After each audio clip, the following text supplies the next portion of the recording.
अपने कंठ में तुलसी अवश्य धारण करनी चाहिए। बालक हो, बालिका हो, माताएं हो, बहनें हो, स्त्री हो, पुरुष हो, सबको तुलसी धारण करना चाहिए।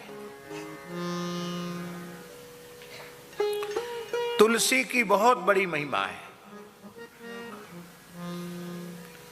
गोपियों ने तुलसी के लिए 2 शब्द कहे, कच्चित तुलसी कल्याणी गोविंद चरण प्रिय सहत्वालि कुलैर्बिभ्रत दृष्टस्तेति प्रियोच्युता। कल्याणी कहा और गोविंद चरण प्रिया कहा। जीव मात्र का कल्याण करने की सामर्थ्य तुलसी में है और ये गोविंद चरण प्रिया है, इसलिए गोविंद चरण प्रिय ही ये जीव को बना देती है। या दृष्टा निखिलाग संघ समनी, तुलसी दर्शन मात्र से संपूर्ण पाप राशि को समाप्त कर देती है। स्पृष्टा बपुष्पावनी, तुलसी स्पर्श से पवित्र शरीर को पवित्र कर देती है। इस शरीर को चाहे जितना धोया मांजा जाए, प्रक्षालित किया जाए, ये शुद्ध नहीं होता। मलमूत्र पर ही टिका है। पूरा मलमूत्र निकल जाएगा तो मर जाएगा। हर छिद्र से मल निकल रहा है, कहां तक शुद्ध करोगे? ऐसी स्थिति में शरीर भगवत सेवा के योग्य कैसे बने? उसके लिए जब व्यक्ति तुलसी धारण करता है तो उसका शरीर भगवत सेवा के योग्य हो जाता है। स्पृष्टा बपुष्पावनी। दक्षिण भारत में श्री रामानुज संप्रदाय के जो स्थान हैं, मठ मंदिर हैं, दिव्य देश हैं, उनमें वहां के जो अर्चकगण हैं वे निरंतर तुलसी धारण नहीं करते, लेकिन भगवत पूजा के समय तुलसी अवश्य धारण करते हैं। तो हमने एक बार पूछा तो उन्होंने कहा बिना तुलसी धारण के भगवत विग्रह का स्पर्श निषिद्ध है। वृंदावन के रंग मंदिर के एक दाक्षिणात्य विद्वान से पूछा तो उन्होंने तो यहां तक कहा कि बिना तुलसी के भगवत विग्रह का स्पर्श करने पर विग्रह को खंडित करने का दोष लगता है। भगवान स्पर्श सहन नहीं करते। स्पृष्टा बपुष्पावनी, स्पर्श से शरीर को पवित्र कर देती है। जो तुलसी को नित्य प्रणाम करते हैं श्रद्धा पूर्वक, माताएं पंचांग प्रणाम करें, पुरुष वर्ग साष्टांग प्रणाम करें। श्रद्धा पूर्वक नित्य तुलसी को प्रणाम करने वाले के शरीर में महारोग नहीं होते, असाध्य रोग पैदा नहीं होते। विशेष बात। या दृष्टा निखिलाग संग समनी स्पृष्टा वपुष्पावनी रोगाणाम अभिवंदिता निरसनी सिक्तांत कत्रासनी। जो तुलसी जी में जल सींचने लग जाता है उससे यमराज भयभीत हो जाते हैं। यमराज फिर उसकी ओर देखते नहीं है, अरे ये तो बड़ा पापी था लेकिन अब उसने तुलसी में रोज जल चढ़ाना शुरू कर दिया। लेकिन जल चढ़ाने में भी विवेक रखना चाहिए। अब एक ही पौधा है घर में तुलसी का और 20 सदस्य हैं और ठंड का समय है और सभी एक एक लोटा जल चढ़ावें तो तुलसी जी जय सिया राम वैकुंठ चली जाएंगी जल्दी। तो पूजा करने में जो हमारा आराध्य है उसको हमारी पूजा से कोई पीड़ा तो नहीं पहुंच रही है, ये विचार करना चाहिए। गमलों में लोग अपने घरों में तरह तरह के फूल पत्तियां लगाते हैं, वो केवल सजावट के हैं, उनमें न खुशबू आती है, केवल सजावट हो जाती है। उससे कोई वातावरण में सात्विकता नहीं आती है। लेकिन अधिक से अधिक यदि तुलसी के पौधे लगाए जाएं तो पूरा वातावरण सात्विक नहीं गुणातीत हो जाएगा, चिन्मय हो जाएगा। तुलसी के बीच में बैठकर भजन करो, देखो कितने शीघ्र भगवान में वृत्ति समर्पित हो जाती है। हम इनके यहाँ जालान जी के घर गए, इनके यहाँ तुलसी जितने हमारे शरीर की लंबाई इतनी ऊंची ऊंची तुलसी, 5.5-6 फीट ऊंची तक तुलसी देख करके मन बहुत प्रसन्न हो गया। तुलसी खूब लगाओ, छत पर लगाओ, छज्जों पर लगाओ, गमलों में लगाओ। तुलसी जिस घर में चारों ओर होगी उसमें कोई आदि व्याधि नहीं आएगी, कोई भूत प्रेत आदि का प्रवेश नहीं। अशुद्ध माने क्या कहते हैं, आजकल की भाषा में कहते हैं नेगेटिव ऊर्जा, वो प्रवेश नहीं करेगी, सकारात्मक ऊर्जा ही भीतर प्रवेश करेगी। वास्तु दोष भी दूर हो जाता है, ये बढ़िया बात बताई। नहीं तो लोग वास्तु वाले तो बने बनाए मकान को तोड़वा देते हैं, यहां से तोड़ दो, वहां से तोड़ दो। तो राम जी सिक्तांतकत्रासनी, तो घर में तुलसी का बगीचा हो तो खूब सब थोड़ा थोड़ा सींचो, कोई बात नहीं, एक ही पौधा है तो उसी विचार से कि तुलसी के पौधे को पीड़ा न पहुंचे, उसी विचार से सिंचन करना चाहिए। प्रत्यासक्ति विधायिनी भगवत कृष्णस्य संरोपिता, न्यस्ता तच्चरणे विमुक्ति फलदा तस्यै तुलस्यै नमः। जो तुलसी को रोपित करते हैं ना, तुलसी का पौधा लगाते हैं, मानो उन्होंने अपने हृदय रूपी खेत में भक्ति का पौधा आरोपित कर लिया। जो तुलसी भगवान पर चढ़ाते हैं उनको संसार चक्र से मुक्ति मिल जाती है। अपने घर में तुलसी लगाओ, और जो तुलसी उतारने के दिन नहीं है उनको तुलसी मत उतारो, उसके एक दिन पूर्व तुलसी उतार लो। निषिद्ध तिथियों में एक तिथि के पहले तुलसी उतार लो, और घर के ठाकुर जी को तुलसी चढ़ाओ। कृष्णाय वासुदेवाय हरे परमात्मने प्रणतः क्लेशनाशाय गोविंदाय नमो नमः। रोज 108 बार बोलकर तुलसी चढ़ाओ, देखो घर में कभी कोई क्लेश हो ही नहीं सकता है, सारे क्लेशों की कष्टों की निवृत्ति हो जाएगी।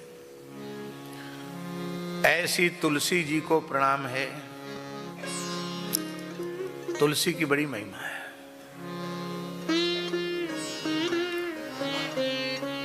आप लोगों ने कोहिनूर हीरा देखा है? नहीं देखा, सुना है, हमने भी सुना है। सुनते हैं लंदन में है, अंग्रेज ले गए थे, आपने देखा है? लंदन जाके देखा है?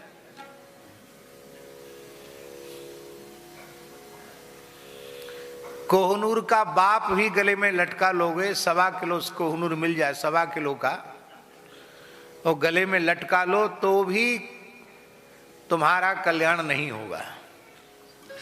और एक तुलसी का दाना कंठ में मृत्यु के समय है तो तुम्हारे सदगति की पक्की गारंटी है। इसलिए सौभाग्यवती माताओं को भी तुलसी धारण करना चाहिए, सबको धारण करना चाहिए। अब तो माताओं ने मंगलसूत्र धारण करना भी, क्योंकि मंगल की उन्हें आवश्यकता ही नहीं। मंगलसूत्र उतारने की वस्तु नहीं, उतारा नहीं जाता। मंगलसूत्र धारण करने के बाद फिर सतत धार्य होता है, वह उनके सौभाग्य का चिन्ह होता है।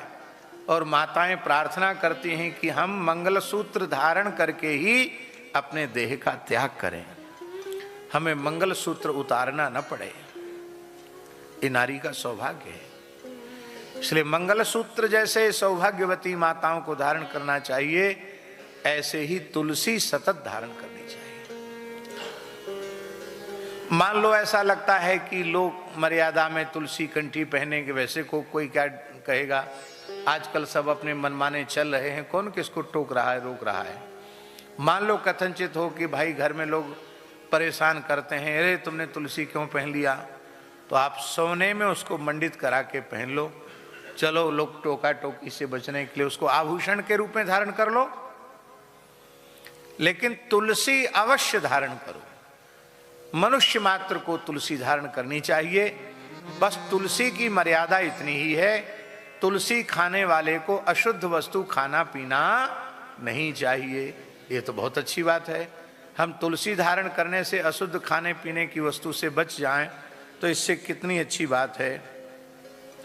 कलकत्ते में एक बंगाली के यहाँ हमने देखा, बंगाली भक्त के यहाँ, कि उनके घर में सब लोग स्नान करके खूंटी पर तुलसी की कंठी लटकी रहती है और सब अपनी अपनी कंठी पहन करके थोड़ी देर माला फेरते हैं और माला फेरने के बाद फिर कंठी गले से उतार करके फिर लटका देते हैं खूंटी पर। हमने कहा तुम लोग हमेशा तुलसी क्यों धारण नहीं करते? गुरुजी बोल दिया ना, तुलसी पहन के निगुड़ा नहीं खाता है, तो हम कैसे खाएगा? हम तो बाजार में खाएगा, सब जगह खाएगा, कैसे कैसे होगा? घर में निगुड़ा खाएगा, बाहर खाएगा, इसलिए तुलसी को उतार देता है। ये चतुराई भी नहीं करनी चाहिए कि जब हम भजन करें तो तुलसी पहन लें और ऊट पटांग चीज खानी पीनी हो तो तुलसी उतार के धर दें। ये चतुराई ठीक नहीं है। उत्तम वस्तु सात्विक आहार, शुद्ध आहार ही ग्रहण करना जो भगवान को भोग लग सकता हो, यही तुलसी की मर्यादा, और कोई मर्यादा नहीं तुलसी की। इतनी मर्यादा तुलसी की रखनी चाहिए। बहुत से लोग कहते हैं हम रुद्राक्ष धारण करते हैं, हमें तुलसी पहननी चाहिए कि नहीं? बहुत से तुलसी धारण करने वाले पूछते हैं कि हम तुलसी पहनते हैं और हमारी रुद्राक्ष पहनने की भी श्रद्धा है, तो हमें रुद्राक्ष पहनना चाहिए कि नहीं?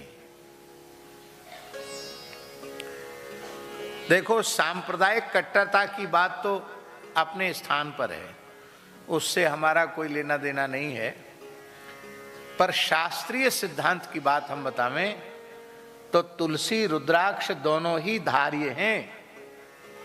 और हमने आज तक किसी ग्रंथ में नहीं पढ़ा कि रुद्राक्ष धारण करने वाले को तुलसी धारण नहीं करनी चाहिए और तुलसी धारण करने वाले को रुद्राक्ष धारण नहीं करना चाहिए।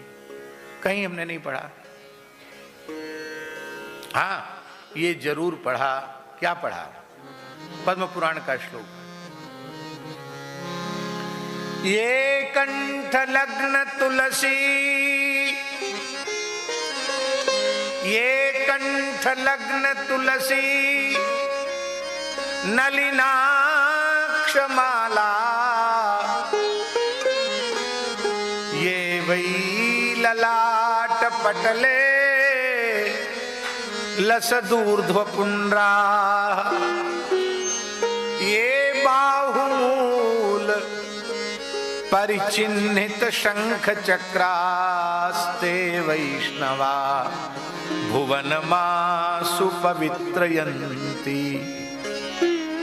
आहा, क्या कहना।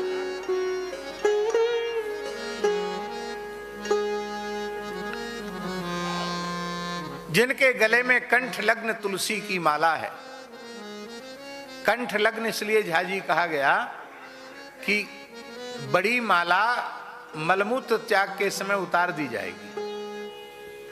जिस माला पर दृष्टि पड़े शौच आदि के समय, वह माला कभी धारण नहीं करनी, हमेशा धारण नहीं करनी चाहिए। शास्त्र की मर्यादा है।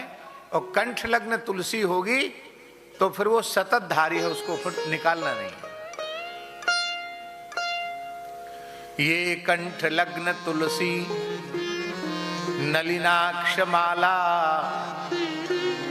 नलिनाक्ष माला के दो अर्थ हैं। एक नलिनाक्ष माने कमल गट्टे की माला, और नलिन माला अक्षमालाश्च।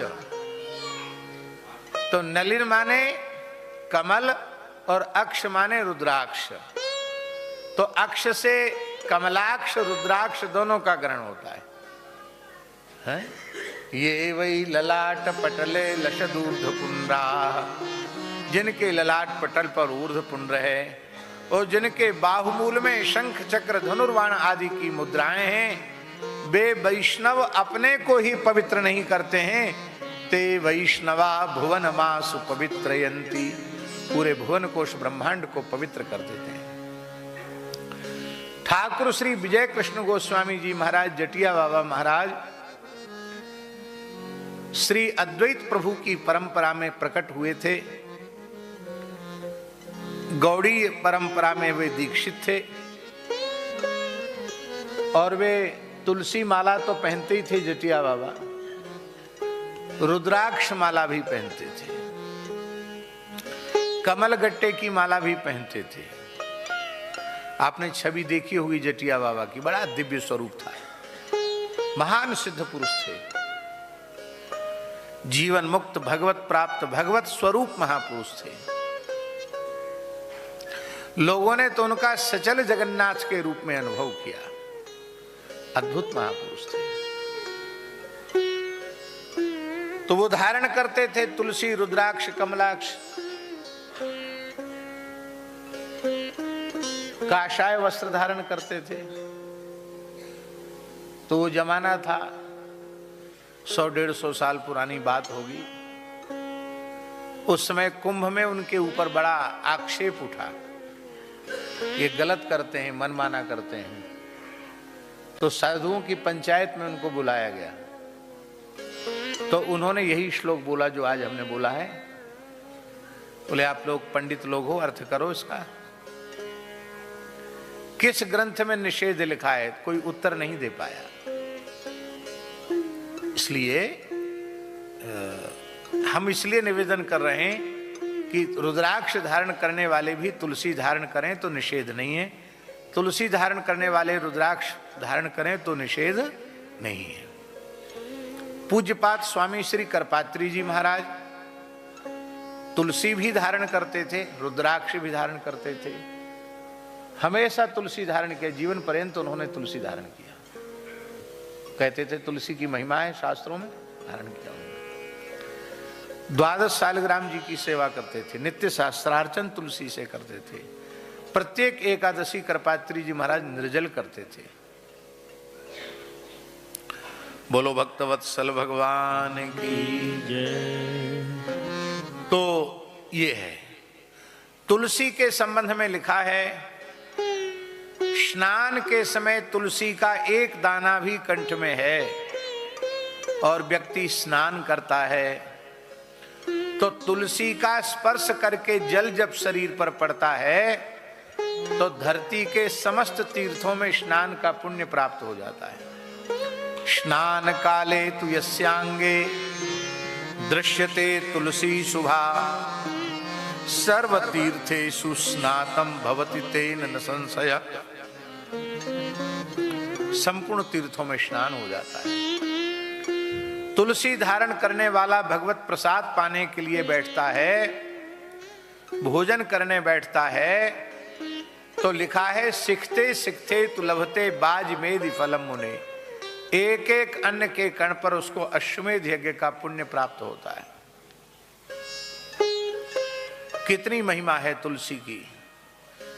तुलसी की सूखी लकड़ी को चंदन के जैसे घिसकर जो भगवान के श्रीअंग में अर्पित करता है उसे हरि चंदन कहते हैं। उससे भगवान अत्यंत प्रसन्न होते हैं, भगवान तृप्त होते हैं, प्रसन्न होते हैं और अपने नित्य धाम में उस जीव को अपना आलिंगन प्रदान करते हैं। उसे हरिचंदन कहा गया पुराणों में। सर्वांगे हरिचंदनम सुललितम कंठे च मुक्तावली। हरिचंदन, तुलसी काष्ठ से घिसा हुआ चंदन हरिचंदन है।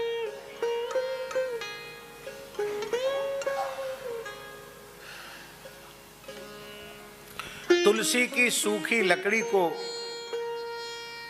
घी में डुबा करके और उस लकड़ी को प्रज्वलित करके उससे भगवान की आरती करना, उस तुलसी की सूखी लकड़ी की अग्नि से दीपदान करना, तो महाराज 60 करोड़ वर्ष तक भगवान के धाम में निवास प्राप्त होता है।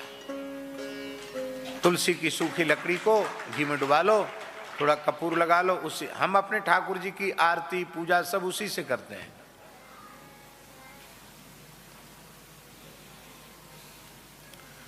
तुलसी की लकड़ी